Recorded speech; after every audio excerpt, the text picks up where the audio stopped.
Macca's Guides. Hey guys, Macca here with an interesting video. Last year I made a video talking about the worst game I had ever played for Gamerscore, and that game was Scalextrics, and that's the gameplay that you're watching on screen. But 2019 was an exceptional year for terrible games, and this video is dedicated to the 5 worst ones that I played. Now, people in the achievement and Gamerscore community subject themselves to some of the worst torture imaginable when playing these bad games. The average gamer has no idea how bad things can get on the ID at Xbox program when your main objective is getting Gamerscore. Now, a lot of mainstream sites will tell you that the worst game of the year is something like WWE, Generation Zero, or FIFA on the Nintendo Switch. But those don't even hold a candle to the games that we play for Gamerscore. However, since none of them get reviewed or really get any attention, they tend to slip under the radar. With that being said, I think we are a little bit masochistic and sometimes we seek out that torturous gameplay. I think what's most important is striking a balance between playing good and bad games. Also, as with most of my videos in December, this is an opinion video. You may or may not agree or disagree with me, and that's totally fine. This is just my point of view. Let me know yours in the comments down below. Now we're going to start off the list with an honorable mention, and that is Super Space Serpent SE. More specifically, the Xbox One X version. For some reason, this game is enhanced, and when you're playing the enhanced version on your X and you reach the final level, the game pretty much becomes an unplayable mess, and it doesn't seem like they've made any attempts to fix it. You can see that by some of the gameplay on screen right now when I streamed this game earlier this year. Now, apparently the issue is a memory leak, so the longer you play the game, the worse it gets, and right when you reach the final few levels is when it gets the worst. The only fix, if you do want to get some of those last achievements, is to either get really lucky, don't have an issue with the memory leak until you are already done, or to play it on Xbox Play Anywhere and load it up on your PC or Xbox One S. The reason it's an honorable mention is because although it is completely broken and almost unplayable, it is actually an okay game if it's working properly. It'd be really nice if the devs actually cared enough to come back and maybe patch it. I don't know. Starting off our actual list, though, at the number 5 spot, I have a game called Driving Essentials. It's not even really a game. It's more of a driving test or driving instructional simulator that tries to teach young people or new drivers how to drive and obey the rules of the road. I think one of the things that made this the most painful at launch was that it was a full $60 game. You could probably tell by looking at the graphics that it's not a full retail quality title. To be completely fair to the game, it's not really designed like a game in order to be played for fun. And in terms of being a simulator to teach you the basics of the road, it actually does do its job pretty decently. However, at the same time, like I said earlier, it's hardly a game. I think the reason it made the list was because this is never a game that I would actually choose to play.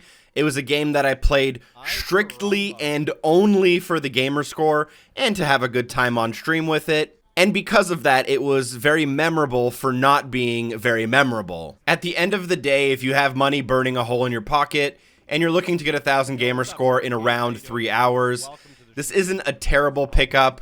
Just go in knowing that you're not going in to have fun, but you're going to be sitting there learning the rules of the road, stopping at red lights, and making turns only when 2 lanes of traffic are clear. In the number 4 position, I have a game called Where the Bees Make Honey, and I feel a little bit guilty putting this game on the list. It's not a very good game, but you can tell that the person who made it at least tried, which isn't something you can say about the vast majority of Ratalaika Games ports that are just really bad knockoffs of old school games with low effort graphical updates. Where the Bees Make Honey doesn't really make sense as a game, and it kind of feels like maybe the person who made it was under the influence of certain substances. In 1 minute, you're playing a rabbit hopping across like rocks to make sure you don't fall in the water, and then another minute you're driving an RC car down a mountain, and then another minute you are a child dressed as a bee in a puzzle room attempting to collect 3 honeycomb. There really is no strand that connects the different parts of this game. Or maybe my IQ just isn't high enough to understand it. With that being said, if you want 1,200 Gamerscore in about an hour, you can pick it up. For what it's worth, you might have a good conversation about it with a fellow achievement hunter. In at the number 3 position, I have One Leaves, which has a lot of things going for it.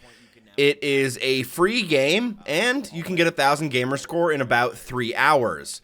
What it doesn't have going for it is any good gameplay. Additionally, the game is a campaign in order to get people to stop smoking, which is a very interesting idea, but from what I've heard, it's had the opposite effect on most people who have played it. The concept is cool. 4 people start in an escape room, and you have to race each other to the end in order to be the only survivor. However, this isn't an online game. The 4 people in the room are you and 3 AI bots that you never actually get to see or interact with during the game. The gameplay mostly consists of you wandering around halls and opening doors to find rooms that may or may not have a switch that you're looking for. However, at the end of the day, the gameplay is not good. The graphics are some of the worst. And although the message behind the game is somewhat admirable, the way they deliver the message and attempt to persuade you ultimately fails tragically. In the number 2 position, I have Bird Game Plus, which more than anything is a symbol of multiple games.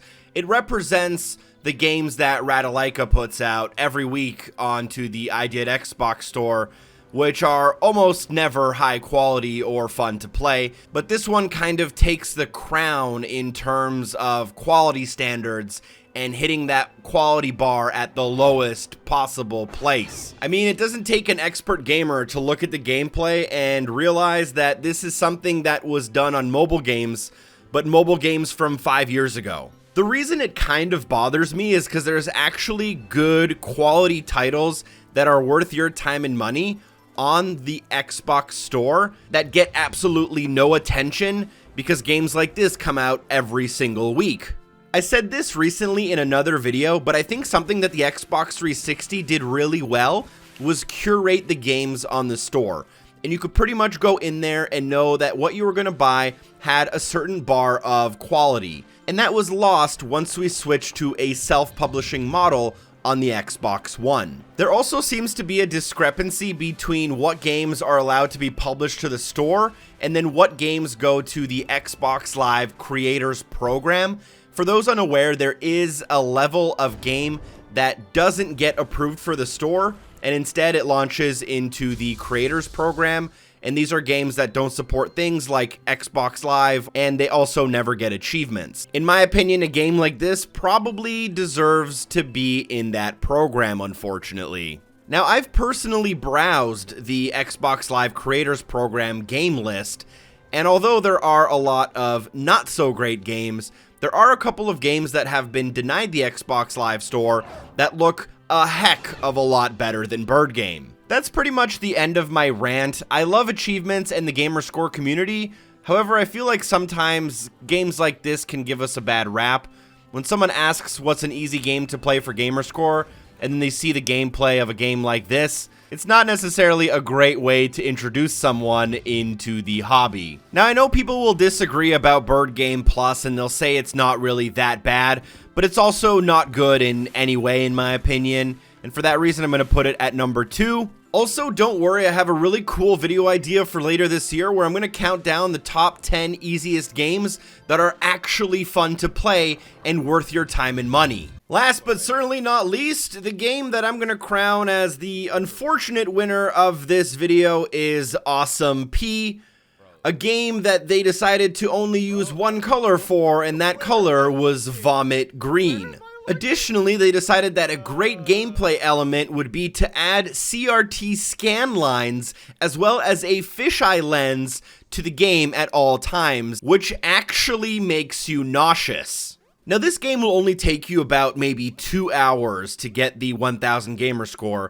but one really unique thing about it is that it has 30 levels, and of those 30 levels, the hardest levels are level 2 and level 3, and then the game just keeps getting easier and easier as you play for some reason. It actually makes no sense. When I originally streamed this game, I got stuck on level 3 like everyone does, but I didn't know that, and I thought to myself, oh no, what did I get myself into?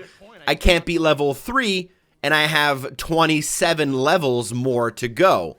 But then as soon as I beat level 3, it was pretty much a cakewalk from there, with levels getting easier and easier the longer I played, not because of my newly acquired skill, but from the actual design of the game and levels themselves. Also, this game is a two-dimensional platformer, as you can probably tell by the gameplay on screen, and the most important thing in that genre, in my opinion, is the controls. But the controls in this game are incredibly loose and incredibly floaty.